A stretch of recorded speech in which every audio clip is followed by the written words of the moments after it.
द्वापर युग का बता देना मुझे। आज की यात्रा का अंतिम पड़ाव कोकिलावन, यहाँ के महंत जी पंडित जी महाराज यहाँ के विषय में संपूर्ण जानकारी हमें ब्रीफ में बताएंगे। वैसे तो बहुत यूट्यूब भरा पड़ा है पूरा का पूरा, पर एक रिस्पॉन्सिबल इंसान के मुंह से यहाँ के विषय में जानकारी प्राप्त करना ये बहुत बेहतरीन है मेरे हिसाब से। जी पंडित जी महाराज। ये बात करीब द्वापर युग की है जी कि जब भगवान श्री कृष्ण ने इस धरा पर अवतार लिया, अवतरित हुए, तो गोकुल गए वासुदेव उनको लेकर कि ये तो सबको ज्ञात है। हाँ। गोकुल में अनेक राक्षसों के आतंक की वजह से नंद बाबा और उनकी जो प्रजा थी वो घबराने लगी, कहीं हमारे लाला पे कोई संकट ना आ जाए। उन्होंने गोकुल छोड़ने का निर्णय कर लिया। गोकुल छोड़कर वो वृंदावन आ गए। वृंदावन में एक पहाड़ पे उन्होंने अपना महल बनाया जो नंदगांव नाम से विख्यात हो गया। तो जब नंदगांव आए तो सभी देवी देवता इनके दर्शन करने के लिए नंदगांव आने लगे। तो एक दिन शिवजी दर्शन करने आए, भेष बदल करके भिक्षुक का रूप लेकर के इनके दर्शन करने आए। तो जब मैया से बोले जाके भगवान महादेव कि मुझे भिक्षा प्रदान करें और अपने लल्ला के दर्शन करा दें, मैंने सुना है तुम्हारे घर में लल्ला ने जन्म लिया। तो कहने लगे नंद बाबा कि हम तुम्हें दर्शन नहीं कराएंगे। मैया भी अड़ गई, बोले पता नहीं कैसा भिक्षुक है, क्या पता कोई राक्षस ही हो। लेकिन वृंदावन भूमि को ये वरदान था कि यहाँ कोई भी राक्षस प्रवेश नहीं कर सकता। लेकिन माँ का हृदय एक ऐसा होता है अपने पुत्र के लिए कि वो छोटे से छोटे संकट को भी नहीं आने दे सकती। तो इसीलिए भगवान शिव जी को दर्शन नहीं हुए, क्योंकि भिक्षु का रूप था। तो शिव जी ने सोचा चलो हम बाद में दर्शन कर लेंगे। वहीं से ही बगल में आकर के वो तपस्या करने लगे। जैसे ही वो इधर तपस्या में लीन हुए, भगवान श्री कृष्ण ने रोना प्रारंभ कर दिया। अब सुबह से शाम हो गई रोते रोते। तो मैया को कुछ समझ में नहीं आया। ये ग्वालपाल बोला कि मैया जब से वो साधु महाराज तेरे द्वार से गया है, जब से ही तेरा लल्ला रो रहा है, तो भाई एक काम करो उसको ढूंढो। तो जब ढूंढने लगे तो एक ग्वालपाल गौ पालन करके आ रहा था। तो उसने बताया कि मैया जहाँ तुम लल्ला को नहलाती हो सरोवर में, वो तो उसी जगह तपस्या कर रहा है एक साधु महाराज। तो मैया दौड़ती हुई लल्ला को गोद में लिए हुए वहाँ गई और कहने लगी लीजिए साधु महाराज, मेरे लल्ला के भरपूर दर्शन कर लीजिए, और जो भिक्षा में चाहिए वो हम तुम्हें भिक्षा भी प्रदान करेंगे। कृपा करके मेरे लल्ला को शांत कर दीजिए। जैसे ही शिव जी ने अपने नेत्र खोले तो देखते हैं कि भगवान उनके समक्ष, उन्होंने जैसे ही चरण कमल पकड़ करके अपने मस्तक पर रखे भगवान के, तो उनका रोना बंद और हंसना प्रारंभ हो गया। मैया समझ गई कि ये कोई साधारण व्यक्ति नहीं है। कहा कि कृपा करके अपने वास्तविक रूप के हमें दर्शन दीजिए। तो जैसे ही भगवान भोले बाबा अपने वास्तविक रूप में आए तो मैया तो ये सोच में पड़ गई कि हमने आदिदेव महादेव को मना कर दिया। भगवान श्री कृष्ण और भगवान शिव के बीच में वार्तालाप होने लगे। कहा कि आपके आशीष से सखा मेरे संसार में इतनी जगह वास हैं, चारों लोक हैं, चारों धाम हैं, किंतु यदि आपके दरबार में जहाँ तुम स्नान करते हो उस जगह अगर मेरा निवास हो जाए तो बहुत कृपा होगी आपकी। तो कहने लगे कि ठीक है, यदि तुम ऐसा ही चाहते हो तो मैं आशीर्वाद देता हूँ कि आज से तुम आशीश्वर महादेव के नाम से जाने जाओगे, जो नंदगांव के जस्ट बगल में पड़ते हैं। ऐसा माना जाता है कि वहाँ पे जाकर के पिता या सास ससुर जो भी अपनी बहू या पुत्र को आशीष देते हैं वो आशीर्वाद कभी व्यर्थ नहीं जाता, ये माना जाता है। तो ये सब शनिदेव अपने न्याय सिंहासन पर बैठ करके देख रहे थे कि हमारे गुरुदेव जब वेश बदल करके दर्शन करने गए तो हम वेश बदल के जाएंगे तो हमें भी दर्शन नहीं होंगे। लेकिन शनिदेव महाराज इस बात से अनजान थे कि यदि हम वेश बदल के जाएंगे तो एक बार दर्शन हो जाएंगे। किंतु शनिदेव इस बात से अनजान थे, तो वो अपने महाविकराल रूप में मैया के भवन में पहुंच गए और खिड़की से झांकने लगे। जब मैया की निगाह पड़ी कि इतना भयंकर, इतना विकराल रूप वाला ये कौन है, तो मैया ने खिड़की बंद की, लल्ला के ऊपर चादर डाल दी पालने में और गेट बाहर से बंद करके बाहर आ गई। तो कहने लगी कि हे महान पुरुष तुम कौन हो और यहाँ क्या करने आए हो, इतना भयंकर स्वरूप तुम्हारा, कोई भी तुम्हें देख के भयभीत हो जाएगा। तो कहने लगी कि मैया मैं शनि हूँ। बोले तू कहाँ को शनि है, कौन सा शनि है? तो कि मैया मैं नवग्रह में से श्रेष्ठतम शनिदेव हूँ, जिसकी 7.5 थे कोई ना बच पावे। बोले अच्छा तू वही शनिदेव। तो मैया ने अपना मुँह ढक लियो, कहीं जाके दृष्टि ना मुँह पे पड़ जाए। तो जब कहने लगी मैया मैं तुम पे दृष्टि नहीं डालूंगा। तो कहीं तू ना भी डालेगा तो भी तेरी पत्नी नहीं, तो श्राप दियो कि बेशक कोई डाले तू ना डाले, तेरे बस में कच्छ ना है, तेरी दृष्टि वैसे भी शवन पे पड़ेगी। तो मैया मैं अपने लल्ला के दर्शन करा दे, मैं तेरे लल्ला के दर्शन करने का आज आया हूँ, मैं दर्शन करवा दे, मैं दर्शन करके तुरंत ही चले जाऊँगा। तो कही ना ना ना ना ना ना ऐसे नहीं। बोले क्यों मैया? बोले तेरी तो वक्र दृष्टि है, और मेरे लल्ला पे जब हम गोकुल में है तो तेरी वक्र दृष्टि के कारण अगर मेरे लल्ला पे तेरी वक्र दृष्टि पड़ गई तो वहाँ को पूरा जीवन ही संकट में बीत जाए, क्योंकि गोकुल में वहाँ के अनेक राक्षसों ने वहाँ पे आतंक करो, कहीं अकासुर आ रहो तो कहीं बकासुर आ रहो, और अगर तेरी दृष्टि लग गई तो वहाँ को पूरा जीवन ही संकट में बीत जाएगा। तो जब मैया ने ये बात बोली तो शनिदेव रोने लगे, कहने लगे मैया मैं इतना बुरा हूँ, मुझे एक बार अपने लल्ला के दर्शन करा दे। तो भी देख शनि, तू कितनी भी कोशिश कर रहे मैं तो अपने लल्ला के दर्शन ना कराऊंगी। तो भगवान शनिदेव रुष्ट होकर वहाँ से आ गए और इसी जगह बैठ करके बोलने लगे कि जब तक स्वयं आकर के मुझे यहाँ आप दर्शन नहीं दे देंगे तब तक मैं यहाँ से कहीं नहीं जाऊँगा। तो किस भगवान श्री कृष्ण ने इनके अंतर ध्यान में आकर कहा कि शनिदेव तुम निश्चिंत रहो, मैं तुम्हें उस स्वरूप के दर्शन दूंगा आके जिसकी किसी ने कल्पना नहीं की, और अकेले नहीं किशोरी जी को साथ में ला करके तुम्हें मैं दर्शन दूंगा। अभी प्रदीप मिश्रा जी ने एक ऑब्जेक्शन उठाया था कि किशोरी जी की शादी नहीं हुई, अभी काफ़ी युद्ध चला था उस मामले में, तो हम आपको बता दें कि किशोरी जी की शादी एक बार नहीं बल्कि 2 बार हुई है। अच्छा। एक बार भगवान श्री कृष्ण के साथ हुई थी, जो खेल खेल में भांडीर वन में भगवान श्री कृष्ण के साथ ब्रह्मा जी ने करवा दी थी। हाँ जी, हाँ जी। ये सबको ज्ञात है। लेकिन यहीं एक बगल में ही गांव पड़ता है जावट, अच्छा। जो कि अभी शनि मूर्ति पड़ी थी, इसके हाँ। सामने जस्ट एक गांव है, उसका नाम है जावट, लेकिन उसे हम जाब नाम से जानते हैं। अच्छा। आज की डेट में उसको जाव नाम से जानते हैं उस गांव को। तो उस गांव का एक राजा था जिसका एक पुत्र था, उस पुत्र का नाम था आयन घोष। तो उसके साथ किशोरी जी की शादी हुई, लेकिन वो जन्म से ही नपुंसक था जिसके साथ किशोरी जी की शादी हुई। तो जब किशोरी जी वहाँ गईं तो जैसे ही आयन घोष उनके कमरे में कदम रखना चाहता था तो उसने कदम नहीं रख पाया, क्योंकि किशोरी जी में इतना तेज था कि उससे तेज बर्दाश्त नहीं हुआ। अब कई लोगों का ये मानना है कि आयन घोष के साथ शादी क्यों हुई, क्योंकि वो एक देवी थी, स्वयं विष्णु भगवान की अवतरित थी किशोरी जी। और आयन घोष, हम बता दें कि आयन घोष पिछले जन्म में एक राक्षस था। अच्छा। जिसने भगवान विष्णु की इतनी तपस्या की, भगवान विष्णु का बहुत बड़ा भक्त था। तो उसने भगवान विष्णु से वरदान में ये मांग लिया कि प्रभु आप मुझे मेरी पत्नी के रूप में अगले जन्म में मिले। तो किशोरी जी के रूप में ही उनको उसकी शादी हुई। अब उसका कोई गलत तात्पर्य नहीं था कि पत्नी के रूप में मांगा, उसने इसलिए मांगा क्योंकि एक ऐसा पत्नी ही होती है ऐसी जो उसका जीवन उसके साथ रहेगी। तो उसने इसी भाव से बोले प्रभु हमारे साथ हमेशा रहेंगे और पत्नी के रूप में मांगूंगा तो अद्भुत। तो उन्होंने कहा कि एक काम करो कि जब तुम जावट में अवतरित हो, जब तुम उनके साथ शादी हो जाएगी तो कुछ लीलाएं वहाँ भी आपको करनी पड़ेंगी। तो भगवान श्री कृष्ण जब आते थे किशोरी जी से मिलने तो उनकी जो सास और ननद थी जिनका नाम था जटीला और कुटीला, तो वो मिलने नहीं दिया करती थी भगवान श्री कृष्ण को। तो एक दिन जब भगवान श्री कृष्ण मिलने गए तो जो उनकी सास और ननद थी वो आयन घोष को पकड़ लाई, बोले चल देख तेरी बहू क्या गुण खिला रही है दूसरे चोर के साथ। तो जैसे ही उन्होंने दरवाज़ा खोला तो क्या देखते हैं कि किशोरी जी तो पूजा की थाली लेके खड़ी हो गई और भगवान श्री कृष्ण तो काली बन गए।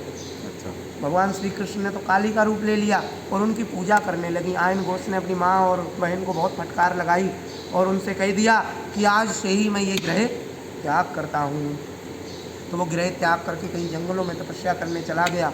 कई वर्ष बीतने के बाद किशोरी जी आई, मामा कंस का वध कर दिया भगवान श्री कृष्ण ने, और इसी वन में आए और किशोरी जी से कहा कि किशोरी जी अगर आपकी आज्ञा हो तो किसी को दर्शन देने हैं। बोले किसको? बोले मैंने किसी को वचन दिया था। बोले किसको? बोले शनिदेव को। बोले चलो दर्शन दे दो। बोले इस रूप में दर्शन हम नहीं दे सकते, पहली बात कि शनिदेव की वक्र दृष्टि है और हम भी मनुष्य ही हैं इस टाइम, तो हम अपनी मनचाहा कार्य नहीं कर सकते। तो कहा कि क्या करना चाहिए फिर? तो किशोरी जी बोली कि एक काम करो, कोयल बन जाओ। तो किशोरी जी कोयल बन गई और कोयल बन करके बोली इससे क्या होगा? बोले चलो तो सही। तो जैसे ही दोनों कोयलें उड़ करके शनिदेव के समक्ष बैठ गई आके, तो शनिदेव की निद्रा खुल गई मधुर आवाज़ से। तो शनिदेव भगवान ने मन में विचार किया, आज तक मेरी वक्र दृष्टि के कारण इस वन में कोई साधारण चिड़िया नहीं आई, आज इतने सुंदर स्वरूप की 2 कोयलें कहाँ से आ गई? तो वो समझ गए कि कृष्ण और किशोरी जी ही हैं। तो कहने लगे कि प्रभु आपकी बहुत असीम कृपा, जो आपने मुझे दर्शन दिए और इतने सुंदर स्वरूप कोयल के स्वरूप में आपने मुझे दर्शन दिए। तो कहने लगे कि शनिदेव हमारे दर्शन कर लिए, अब तुम जाओ। तो प्रभु जाने का तो मन ही नहीं करता। भगवान शनिदेव बोले कि प्रभु जाने का तो मन ही नहीं करता, तो कहने लगे कि शनिदेव ऐसे कैसे, जाना तो पड़ेगा तुम्हें, क्योंकि कलयुग में हमारे भक्त लोग आएंगे हमारे दर्शन करने के लिए और आपकी वक्र दृष्टि उन पे लगेगी तो कौन जिम्मेदार होगा। तो कहा कि प्रभु वक्र दृष्टि आप ही ने दी है, आप ही निवारण बताइए। तो कहा कि एक काम करो, तुम बालक बन जाओ। अच्छा। तो शनिदेव बालक बन गए, 3-4 साल के बच्चे। वो बच्चे बन करके बोले कि प्रभु इससे क्या होगा। बोले शनिदेव बच्चे की दृष्टि में दोष नहीं होता और तुम पे किसी की यहाँ दृष्टि नहीं लगेगी, चाहे वो स्त्री हो या पुरुष। और भगवान श्री कृष्ण ने कहा कि शनिदेव तुम रहो, अब हम जाने दो हमें। तो प्रभु जा कहाँ रहे हो, मैं यहाँ अकेला रहूँगा, मुझे डर लगेगा इस मन में। तो बोले इतने सालों से तपस्या कर रहे हो, जब तुम्हें डर नहीं लगा अब तुम्हें डर लगेगा। तो कहने लगे प्रभु अब मैं बालक रूप में विराजमान हूँ। तो कहने लगे क्या चाहते हो। बोले प्रभु आप भी हमारे साथ यहीं विराजमान हो जाइए। तो श्री कोकिलावन बिहारी बिहारी जी बगल में ही विराजमान हो गए। तो भगवान श्री कृष्ण ने एक वचन दिया कि शनिदेव मैं तुम्हें एक वचन देता हूँ कि जो भी 84 कोस में मेरी परिक्रमा ही क्यों ना लगा ले, मेरे एक प्रिय मंदिर के ही दर्शन क्यों ना कर लेगा और शनि के दर्शन किए बिना इस व्रत से बाहर चला जाएगा तो मेरे दर्शनों से उसे कोई लाभ प्राप्त नहीं होगा। तो भगवान शनिदेव ने एक वचन दिया कि प्रभु मैं भी आपको वचन देता हूँ, जो भी श्रद्धालु कलयुग में मेरे दर्शन करे ना करे, मेरी पूजा मात्र से जो फल मिलता है, मेरी मुझ पे तेल चढ़ाने से उरद चढ़ाने से जो फल मिलता है, मैं वचन देता हूँ कि जो भी श्री कोकिलावन बिहारी बिहारी जी के दर्शन कर लेगा, शनि की 7.5 महादशा एवं अंतरदशा सभी दशाओं से हमेशा हमेशा के लिए मुक्त हो जाएगा। ये वचन दिया भगवान श्री शनिदेव ने भगवान श्री कृष्ण को। और भगवान श्री कृष्ण ने इसी वन में कोयल के रूप में रास किया और ये जितने भी देवी देवता कोकिलावन में निवास करते हैं, ये सब इनका छुप छुप कर रास देख रहे थे। जो जिस जगह से देख रहे थे, भगवान ने उनको उसी जगह निवास दे दिया। तो कोयल को ही हम संस्कृत में कोकिला कहते हैं जी। और जिस जगह भगवान का निवास हो जाए वो धाम कहलाता है। और ये वन तो पहले था ही, तो इसीलिए इस धाम का नाम कोकिलावन धाम पर। बहुत बहुत बहुत बहुत बहुत शुक्रिया आपका। बहुत डीप में आपने समझाया और बहुत सारे मिथ जो थे वो क्लियर हो गए और न जाने कितनी बार यहाँ से जाना हुआ, लेकिन अब जो आज की जो श्रद्धा है ना आपकी बात सुनने के बाद, कहीं रोंगटे खड़े हो गए हैं। कहीं एक बात भगवान श्री शनिदेव ने और बोली थी भगवान श्री कृष्ण से, जब भगवान ने ये कहा कि शनिदेव यहाँ तो अन्याय भी आएगा जी, तो क्या उस पर भी तुम्हारा दंड नहीं चलेगा। तो बोले प्रभु मैं आपको एक और वचन देता हूँ। बोले क्या। बोले बिना मेरी आज्ञा के यहाँ कोकिलावन में कोई प्रवेश नहीं कर पाएगा। यहाँ जो भी आएगा मैं उसको हमेशा अचानक ही बुलाऊंगा। यहाँ कोई भी किसी से भी आप प्रश्न कर सकते हैं। कोई भी अगर ये कह दे कि मैं तैयारी बना करके आया हूँ तो मैं ये कोकिलावन का पद त्याग नहीं करूँगा। कोई भी यहाँ तैयारी बना कर नहीं आ सकता, हमेशा अचानक ही आता है। कई लोग यहाँ आते हैं, आधे भारत देश को तो यही नहीं पता कि कोकिलावन भी कोई जगह है। और हम आपको बता दें तो पूरे विश्व का, पूरे भारत का नहीं पूरे विश्व का ये पहला ऐसा शनिदेव का मंदिर है जो सबसे प्राचीन और सबसे बड़ा मंदिर है शनिदेव का। मानने के लिए तो शनि शिंगणापुर सबसे बड़ा माना जाता है। वो क्यों माना जाता है हम आपको बता दें। शनि शिंगणापुर की स्थापना हमारे कलयुग में हुई है और इसकी स्थापना द्वापर युग में स्वयं भगवान श्री कृष्ण ने की है। तो ये सबसे बड़ा मंदिर हुआ और शनि शिंगणापुर वाला मंदिर इसलिए विख्यात है क्योंकि वो मीडिया पे वायरल हो गया। हाँ जी, हाँ जी। और ये हुआ नहीं, इस वजह से उस मंदिर की ज़्यादा व्याख्या है, इसलिए उसको लोग ज़्यादा मान्यता देते हैं। नहीं तो मेरी नज़र में शनिदेव का जो इस धरा पर सबसे प्रथम मंदिर है वो यही है। और जहाँ से तेल चढ़ना प्रारंभ हुआ, जहाँ से भगवान को तेल इनका दान होना शुरू हुआ, जहाँ पे भगवान हनुमान जी ने इनसे युद्ध किया, वो जगह है शनिचरा धाम मुरैना में जो ग्वालियर के पास पड़ती है। वहाँ भी शनिदेव का मंदिर है, बहुत विकराल रूप में है। वहाँ शनिदेव दृष्टि से दृष्टि मिल जाए तो 7.5 या वक्र दृष्टि का प्रभाव पड़ जाता है। लेकिन यहाँ पे आप इनका जूठा भोग भी ग्रहण कर सकते हैं, इन पे तेल भी चढ़ा सकते हैं, इनकी आंखों में भी देख सकते हैं। यहाँ शनिदेव आपको कोई दंड नहीं है, क्षति नहीं। यहाँ उल्टा जो है वो दुखों का निवारण होता है। दुखों का निवारण होता है। जो भी शनि की 7.5 है ढैया जो भी है उसका निवारण। ये बहुत बढ़िया बात बताई थी आपने, शुक्रिया आपका पंडित जी महाराज। सब इन्हीं की लीला है जी, कब किसको क्या बताना है, कब किसको क्या करवाना है, सब यही नहीं करते हैं। हम तो बस एक कठपुतली है, इन्होंने जिधर चला दिया हम उधर चल गए। मैं यहाँ 12-13 सालों से हूँ। पहले तो मैं यहाँ अपनी पढ़ाई करने के लिए आया था। हम 60-70 बच्चों में से हम 2-3 बच्चे चुने गए हैं यहाँ सेवा के लिए। तो ये बाबा की ही तो कृपा है कि हम 60-70 बच्चों में से एकमात्र मैं चुना गया। ये चुने गए, ये भाई साहब और हैं 1-2 लोग वो चुने गए यहाँ सेवा के लिए बाबा की, इनकी तो असीम कृपा है। कहाँ, मैं यहाँ का नहीं हूँ, मैं रहने वाला हूँ कन्नौज का, पितृ की अच्छा। नगरी, हाँ पितृ की नगरी बोली जाती है, वहाँ का रहने वाला हूँ। मैं 12-13 साल का था जब वहाँ से आ गया था, जब से प्रभु की सेवा में यहाँ लीन रहता हूँ। आपका शुभ नाम? मेरा शुभ नाम है रोहित शास्त्री। रोहित शास्त्री। बहुत अच्छा लगा शास्त्री जी आपसे मिलकर, और बहुत रोचक जानकारी, बहुत महत्वपूर्ण जानकारी आपसे प्राप्त हुई।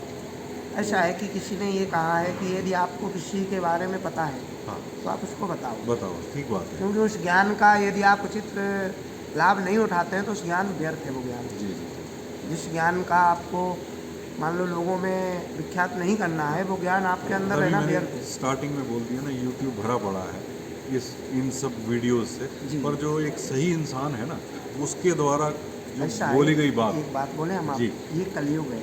हाँ जी, हाँ जी। कलयुग में असत्य अगर तुम फैलाओगे तो पूरी दुनिया सुन लेगी, बेशक हाँ। किसी को सुनाओ ना सुनाओ, लेकिन जो सत्य है सत्य है। वो कोई नहीं सुनेगा, चाहे तुम चिल्ला चिल्ला करके कहो। लेकिन कोई बात नहीं, आखिर तो राम नाम सत्य है ही। बस बस बस बस जिंदगी का सत्य ही मृत्यु है, बिल्कुल बिल्कुल। सत्य से कोई नहीं पड़ा। कोई देखो, नहीं। यदि हमसे कोई पूछे कि ज़िंदगी का आधार एवं सत्य क्या है, तो हमारे मुंह से बस एक ही चीज़ निकलेगी, वो है मृत्यु।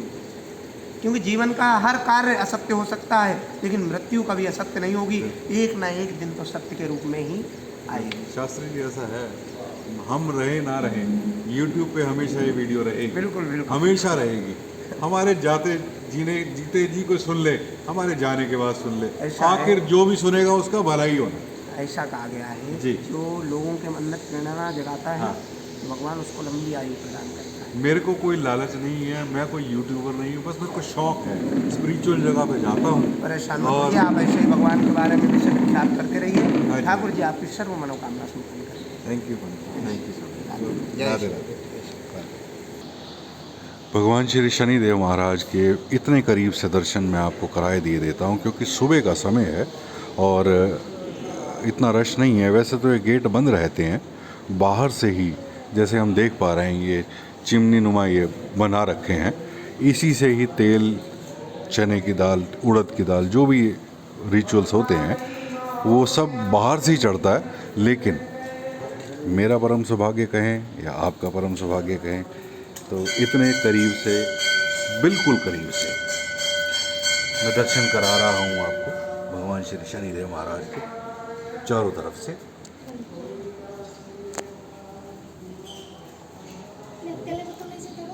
शायद ही किसी ने इतने करीब से इतने शानदार दर्शन कराए होंगे।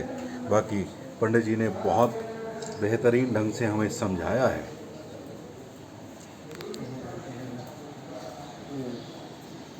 मन प्रसन्न हो गया आज, बस इतना ही कहूँगा। आज की इस यात्रा का, इस शनिदेव महाराज के दर्शनों के बाद इस वीडियो का मैं यहीं समापन करता हूँ। ये दो जलते हुए दिए इस बात का प्रतीक कि आत्मा और परमात्मा का मेल हो जाए, यही अरदास, यही प्रार्थना, यही कामना है मेरी। Thank you for watching me, love you all, thank you. मैं प्रदीप नासा, फरीदाबाद से, राजमहल प्रॉपर्टी से। Thank you for watching me.